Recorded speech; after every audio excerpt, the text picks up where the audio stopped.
Hey everybody, Alex Kozora, SteelersDepot.com, back to do another talk to the tape. I know we did one yesterday talking about the big play to Sammy Watkins, and I said, doing one early in the week hopefully means I can do another one of these, and so I am.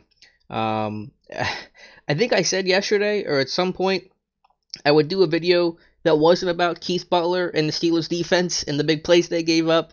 Well, I lied, because I saw this going through the film today, and it's just, I just feel defeated at this point. I feel like you're just seeing some high school stuff, and I know it's me, a blogger from Mom's Basement, being so critical of a defensive coordinator and of a professional team, but you just watch this stuff and it kills you. And it really means there's no surprise of why the Steelers gave up 42 points. Because this is just, again, it goes back to predictability. And I know that fans will use that term too loosely and not accurately and definitely too vaguely. But I mean, you're seeing it here. So two plays we want to look at today. They're both in the third quarter. They're both big plays to Travis Kelce. And again, it's just the process of it, of this team being predictable, that when the Chiefs do something, do X, the Steelers will always respond in Y fashion. They'll do the same thing to the same response. And once it happens the second time, the Chiefs know exactly what they're getting and know how to exploit it. So let me shut up here. Let me get into the actual plays here so you can see what I mean. This is third quarter, early third quarter. It's going to be the second touchdown of Travis Kelce. Chiefs start out 3-by-1 to the top to the boundary. They're going to shift in this. They're going to go now 3-by-1 and go empty to the field. So now they've got three receivers to the field here, two to the top, Mahomes and empty. Steelers are going to check, make whatever checks they're making, and they're going to go to two deep. Now, I think this should have been covered too. I think this linebacker should have carried Travis Kelce. So there's a technical breakdown there, some sort of likely miscommunication. That's Vince Williams. And you get a touchdown of Travis Kelce. This play is obviously bad. I don't care about this one as much as the next one we're going to talk about, but it's important to show this, just as we did in the Watkins play yesterday, to show how one play and one response sets up another play later on. So again, show it one more time. Their strength to the boundary at the start. They're going to shift, put the strength now to the field. Steelers are going to respond, and then get too deep. Probably should have been covered too, but either way, you got Travis Kelce down the middle of the field, wide open, no reroute, easy touchdown. I'll show from the end zone view one time, and then we'll go to the next play, which is the play I really want to focus about. Just keep in mind what happened on this play, though. How the Chiefs shifted, how the Steelers responded, and what the outcome was.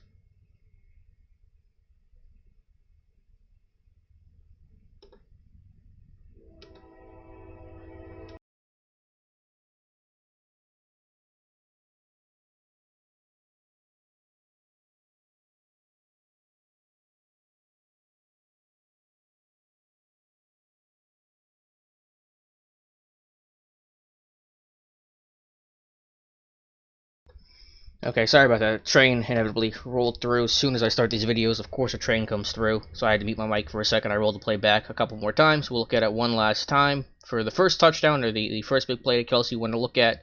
And now we're going to go to the next one, which is not a touchdown, but it is a 31-yard completion to Travis Kelce. Okay, now what are the Chiefs doing here? It's a little bit different set. They're in 21 personnel. Two running backs, fullback Anthony Sherman, the running back here, and Travis Kelce. But they're going to shift again to the field, 3-by-1. Now, it's not an empty this time. They keep Sherman in, but it's essentially 3-by-2 because it's to the right side. You get the idea. So anyway, you get the same shift, shifting to the field in a 3-by-1 set. What do the Steelers check to? They're checking to cover 2. They're checking to a two deep zone. Now, Davis tries to disguise it. I'll show you that real quickly right here. Davis is trying to hold the middle of the field. But the Chiefs know what they're getting. As soon as that safety widens off the snap, they know it's a two deep zone. Two deep zone again, just like before, just like the Kelce touchdown we just showed. Now this time Bostic carries Kelce vertical, but I mean that's obviously a huge mismatch. Bostic really has no chance there. And the Chiefs just know what they're getting. So again, they're going to shift, they're going to realign to 3-by-1 to the field. Just like they did before. The only difference is the back stayed in this time. Maybe because the Steelers were in base and they were in nickel last time, so you're just accounting for the extra potential blitzer. But the Chiefs know they're getting cover too, and they know the exact matchup to exploit. They know they're going to get Travis Kelce middle of the field open, either free like before, or like what happened here, Bostic's going to try to carry, and obviously he really doesn't have much of a chance to run with a guy like Travis Kelce, one of the top and most athletic tight ends in the NFL. So again, I'll go back to the other play real quickly just to show.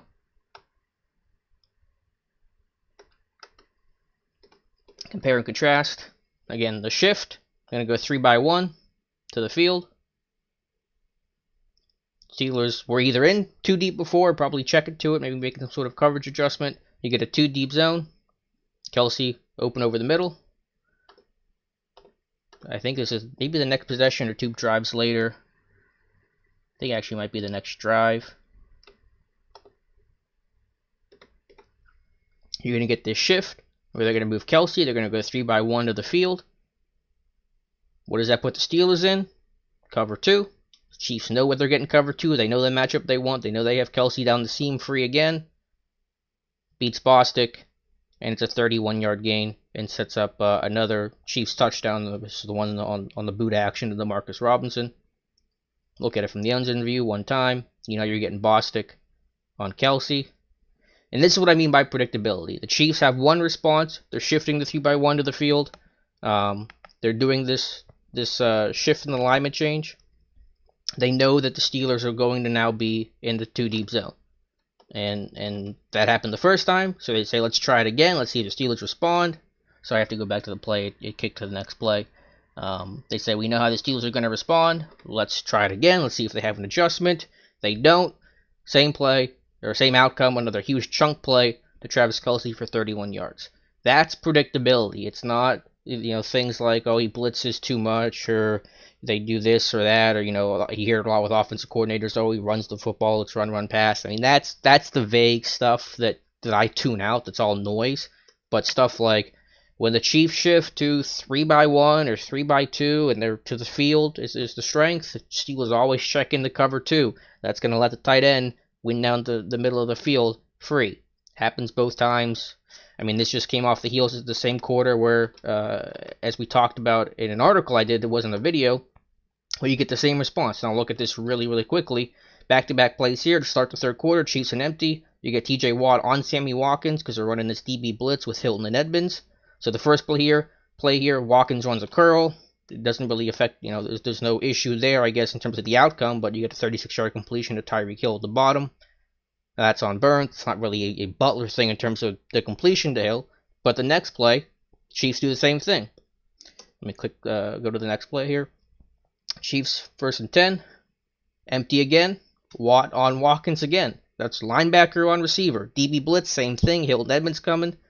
You get one-on-one, Watt and Watkins. If you wonder how in the world TJ Watt gets on Sammy Watkins, that's how. Predictability.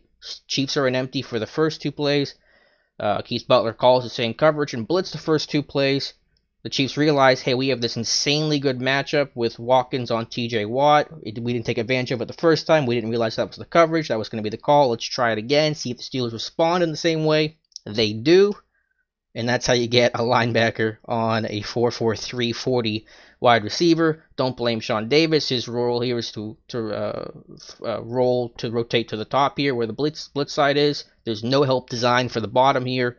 Terrible play call. Terrible predictability. Chiefs were just carving up the Steelers, and these plays were over before the snap started. This one, the one before where Kelsey caught the 31-yard pass down the seam we used to start this video, those plays are done before the start. That's not on, I don't put that on individual execution. I put that on predictability, the Chiefs knowing exactly what the Steelers are going to do, and again, Travis Kelce down the seam against Bostic or alone, that battle's over before the ball's even hiked. That's on Keith Butler. That's predictability. That's the stuff that has to change in quickly for the Steelers to turn things around. So hopefully this was informative and you guys enjoyed. I know it's depressing to talk about all the bad, but this is really bad. This is almost rock bottom, and I think it has to get pointed out and addressed and shown.